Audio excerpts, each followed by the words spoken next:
Bienvenue sur la chaîne. Alors aujourd'hui on se retrouve pour une recette spéciale Halloween. On va faire ensemble des meringues en forme d'os. C'est une recette qui est simple à réaliser et je vous montre tout ça en images. J'ai besoin pour les meringues de 2 blancs d'œufs, ça nous fait environ 60 grammes. Je mets ensuite 60 grammes de sucre en poudre et 60 grammes de sucre glace. J'ai également besoin d'une douille et d'une poche à douille. Je commence par verser mes blancs dans la cuve du robot et je vais venir les fouetter, d'abord en vitesse moyenne et je vais augmenter la vitesse petit à petit. Lorsque les blancs commencent à mousser, j'ajoute le sucre en poudre une première fois, puis une deuxième fois et la troisième, sans cesser de fouetter. J'ajoute ensuite le sucre glace, même chose, en 3 fois.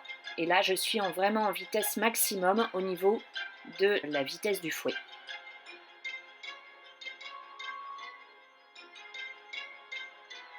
Quand j'ai ajouté la troisième fois mon sucre glace, je continue de fouetter jusqu'à obtenir une meringue bien brillante, bien ferme. Et il faut que celle-ci forme un bec d'oiseau. Là, c'est le cas, elle est prête.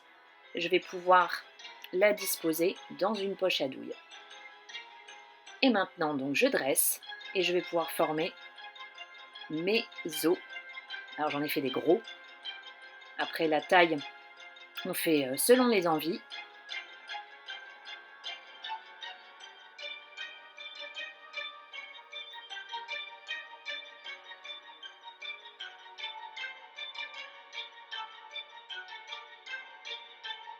Et comme je les ai fait très gros, je vais les enfourner dans un four préchauffé à 90 degrés et je vais les laisser au moins 1h30. S'ils sont plus petits, évidemment, on les laisse moins longtemps. Et pour vérifier la cuisson, quand on les sort, s'ils se décollent bien du papier sulfurisé, c'est que les meringues sont cuites. J'espère que la recette vous a plu. Si c'est le cas, je compte sur vous sur les likes. N'hésitez pas à commenter. Vous retrouvez toujours plein d'autres recettes sur quandmargotpâtisse.com. Si vous n'êtes pas abonné, il suffit de cliquer et n'oubliez pas d'activer la petite cloche. Et je vous dis à très très vite avec la prochaine recette.